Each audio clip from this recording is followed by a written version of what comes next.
Straight ahead on 12 News, 5 Totino Gray students who see the light. This summer we want to bring a sense of hope to one village in Haiti, but we need your help. Plus, former House Speaker Newt Gingrich pays a visit to a school in Plymouth. Hear his thoughts on the presidential race. But first, an early morning fire in Brooklyn Park turns fatal. 12 News starts right now.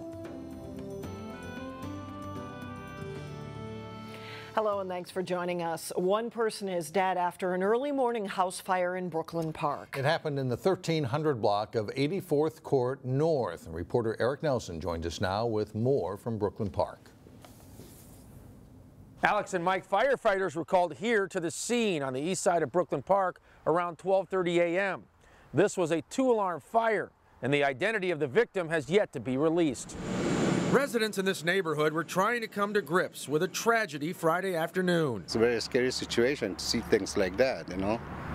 The neighbor, you know, we care about. There's extensive damage in the home. The head start that it had on us certainly is impacting our ability to narrow down the cause. The Brooklyn Park Fire Department and the State Fire Marshal's office are investigating the blaze. It'll probably be hours, if not days, before we sift through all this and trying to determine what may have started this fire. Flames engulfed the home, lit up the night sky, and were visible a few blocks away. The flame was shooting pretty high, and all ashes coming, you know, to my house too, and on the roof, and my car was full of ashes.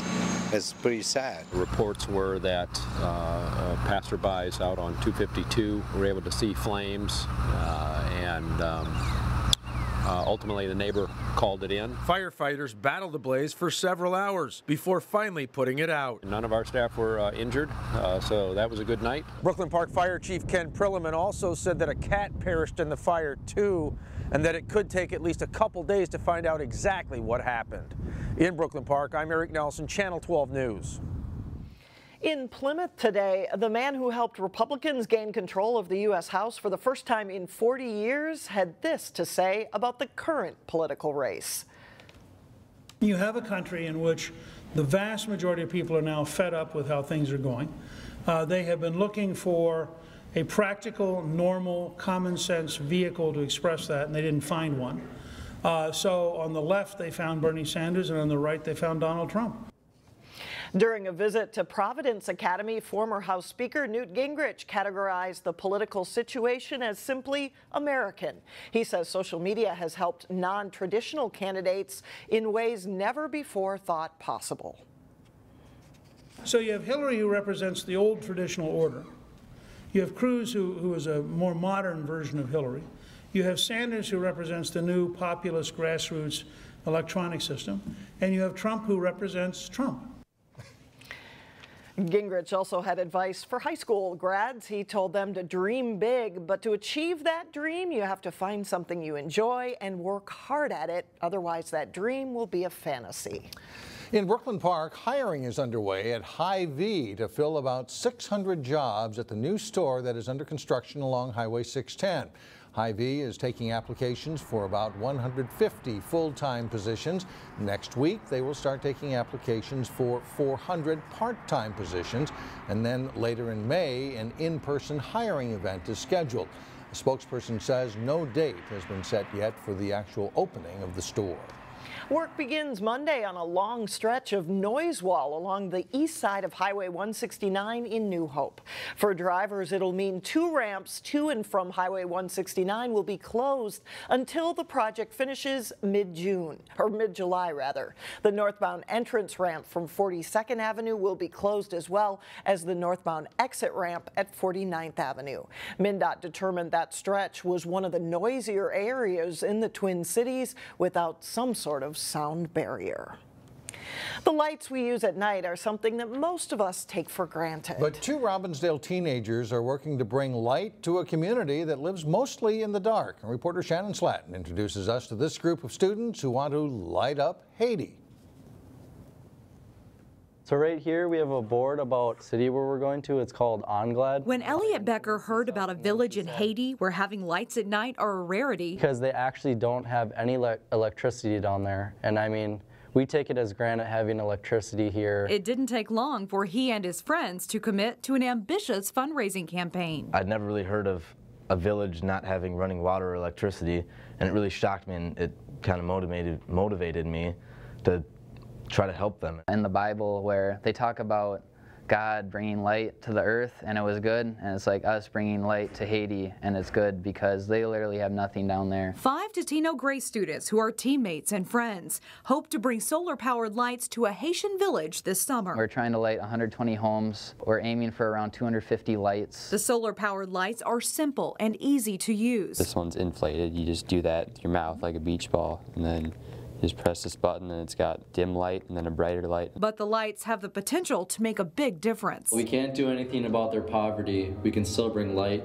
into their lives. The students have launched a video and crowdsourcing campaign. I'm sure it would completely change the lives of these people who have nothing. They live in the darkness once the sun goes down. This summer, we want to bring a sense of hope to one village in Haiti. They plan to deliver the lights in person this summer. We know that it will change their lives. These boys expect something, and until they're there, I really don't think they'll get a full sense of what it's going to be. Parent Bernadette McCormick will be traveling with the students and says the trip will be an eye-opening experience. We look forward to the results of more than just bringing hope and light, but just really transforming the boys. It just means the world to us to light up their faces and light up their homes. In Fridley, Shannon Slatton, 12 News. The project actually started and is organized through another Totino Grace alum and has a nonprofit helping Haiti. And if you'd like to help light up Haiti, we have a link on our website, 12.tv. Spring cleaning and recycling old items go hand in hand this weekend in Plymouth and also in Brooklyn Park. Saturday is drop-off day at facilities such as Brooklyn Park's operations and maintenance facility on Noble Avenue. It's a chance to recycle items such as appliances, mattresses, scrap metal, and electronics. This year, TVs, computers, monitors, we're going to charge $5 for. Size doesn't matter. So we've already had some folks say, I've got a console TV, bring it on down, $5. That's the best deal you're going to find anywhere. A drop-off day begins in Plymouth Saturday at 7:30 in the morning. In Brooklyn Park, the event begins at 8 a.m. Coming up, experts in the medical community react to the blockbuster St. Jude medical deal. And then later in sports, it's fight night for Osseo as pro boxer Caleb Truax as he takes on a tough opponent in Atlantic City. But first, a mostly cloudy weekend, but rain showers should stay out of the Twin Cities. As news of the mega medical merger with Abbott Laboratories and St. Jude Medical settles in, there's questions about how the more than $25 billion deal will affect local jobs. St. Jude employs 3,000 people in Minnesota, and 1,000 of those workers are located at a facility in Plymouth. And Alexandra Renslow is with the leader of a MedTech trade association for some insight. I am here with President and CEO Shay Mandel of Medical Alley Association. First of all, tell us, Shay, what the appeal of a St. Jude Medical was to Abbott Laboratories. Well, you know, in this environment, it's all about expanding product portfolio, and I think for Abbott and St. Jude, the real attraction was just incredibly complementary product portfolios. And then, of course, St. Jude, you know, has been a company that's been built here in Minnesota over 40 years. I think, you know, it says a lot about the community that in this environment, you know, it's so highly valued, a Minnesota company. And so I think, you know, the combination of the quality of what's delivered here combined with, again, that complementary product portfolio was really the attraction for a company like Abbott. And having St. Jude Medical headquartered here in Minnesota, and obviously there's a facility right here in Plymouth, employing about 1,000 people. Do we have any idea what this acquisition is going to mean for local jobs? Well, we certainly don't know the specifics at this point, but you know, we really expect this to be good for Minnesota. So at this point, you know, the nice thing about those complementary product portfolios is, you know, you're not buying somebody out of a business line. So, you know, we fully anticipate that St. Jude, as it has always been in Minnesota, will continue to be successful and grow. But I think it also creates an opportunity for us here in Minnesota, bringing Abbott in, for them to look at their broader portfolio of facilities in other parts of the country. And as they're looking at consolidation and growth opportunities, then we've really got a chance to pitch another company on why this is such a great place to grow a business. And talk about, this is a mega merger in the medical device world. Is this symptomatic of the market? Are we going to see more of these? We'll definitely see more. It is absolutely symptomatic of the market. I mean, since we've had the Affordable Care Act and we're moving from volume to value in terms of healthcare delivery, being able to have a broader set of offerings, not just products, but as companies are developing more and more services, you'll continue to see this happen. In medtech, however, you know, the number of big blockbuster deals that can get done is pretty limited. You know, it's generally a small business, so you've seen lots of acquisitions of smaller companies by St. Jude, Medtronic, Boston, Abbott. But the ability to do the big Medtronic, Covidien, and St. Jude, Abbott deals, a few more will happen, but there's only so many that can. Thanks so much for joining us, Shay Mandel, Medical Alley of Minnesota. Really appreciate your time Always today. a pleasure. Coming up, a theater production young children are sure to enjoy. But first, some of the area's top boys golfers teeing it up in Brooklyn Park. John Jacobson has that and more next in sports. Well, this has got to be the best day of the week for golf. I mean, with the weather we've had and some top teams making the most of it. And they enjoyed their time in the sun. It was nice out. Brooklyn Park's Edinburgh, USA is home for one of the top regular season high school golf events each spring. The Tri-State Invitational Boys Tournament teed off Friday morning. Breezy and cool but dry conditions face golfers on day one of this 36-hole tournament. Totino races Matthew Garside with a 50-footer for birdie on the par 3 14th hole. He gives it a good run, coming up short, but makes the next one for par on his way to a round of 76. Minnetonka has a strong team. Miles McCarthy looking for birdie on the par 5 15th, just misses left. He'd make par though, and he also shot 76 for his round. St. Michael Albertville's Trey Fessler made back-to-back birdies on the front nine, including this one on number 6. Wayzata finished 4th in this tournament a year ago. Ian McKenzie Olson with a nice chip on 6, gets it close to the hole. And a par for him on the par 3 6. Ben Frassini was playing in the number 1 spot for Wayzata today for the defending state class 3A champions. He shot a round of 77. Edina leads after 18 holes with Wayzata 3 shots back, tied with Minnetonka and St. Michael. The tournament continues at 7:30 Saturday morning at Edinburgh, USA. It is go time Friday night as Caleb Truax is getting another shot at a big-name fighter. Truax will square off against Anthony Durrell in Atlantic City. Truax is trying to reestablish himself as a contender in the super middleweight division after being knocked out by Daniel Jacobs a year ago. Truax did win his last fight, a TKO victory in February, and the Osseo native is feeling good about the opportunity to fight Durrell, who is ranked 8th in the world by Ring Magazine. I think I match up real well against Anthony Durrell. He's an athletic fighter. He's got a lot of experience. He's a former world champion at 168. So it's going to be a tough fight, but I think I match up real well with him as far as technique and my counter-punching ability, and I'm looking forward to it. You can watch the Truax-Durrell fight live on Spike TV, channel 59 or 866 on Comcast at 8 o'clock Friday night. Well, like the Twins, the Wayzata boys lacrosse team is trying to put a tough start behind them. The Trojans opened with 3 losses to strong teams, but they're getting back on track now. Not so beautiful night, though, for lacrosse as they face Minnetonka. Great individual effort here by Amar Batra, fighting his way through the Tonka defense, and he gives the Trojans a 4-2 lead with that goal. Brendan Redrick races to the goal. He scores on a high shot here for Wayzata. Trojans spread the scoring around in this one. Alexander Solly nets the goal. Batra with another nice one here.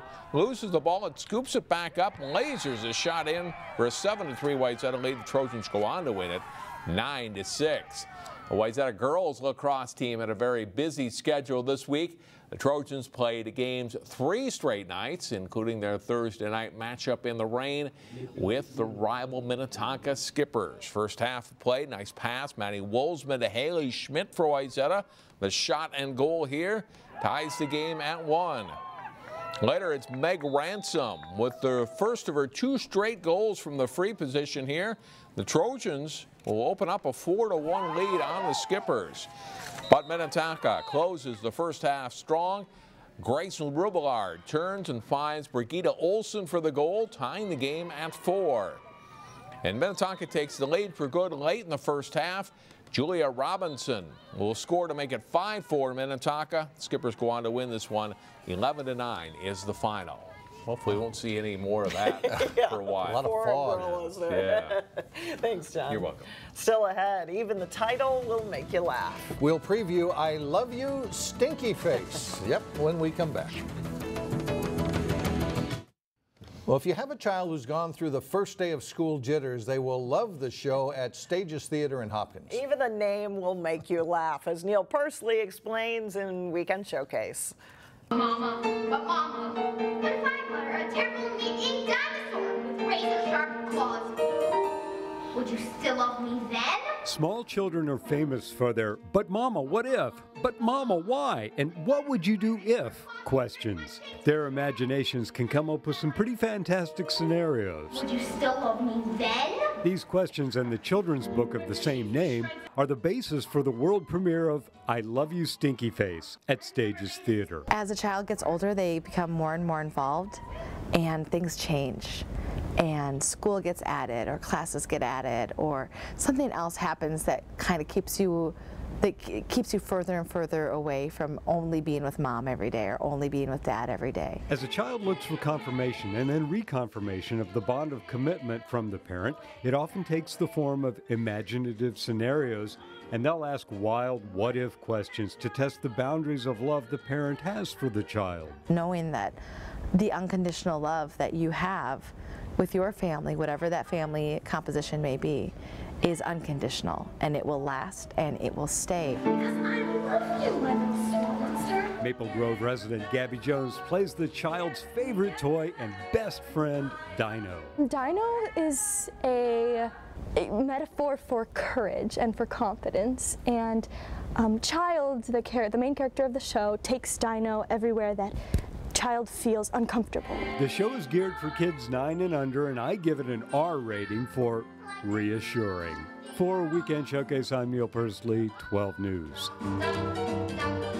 I Love You, Stinky Face runs through May 15th. Showtimes and ticket information can be found at stagestheater.org. What a great costume. That for the dino costume? That Love was it. fantastic. It Yeah, was. take a kid and go. Why not, right? That does it for us. Thanks so much for joining us. We'll see you back here again Monday starting at 4. Have a great weekend, everyone.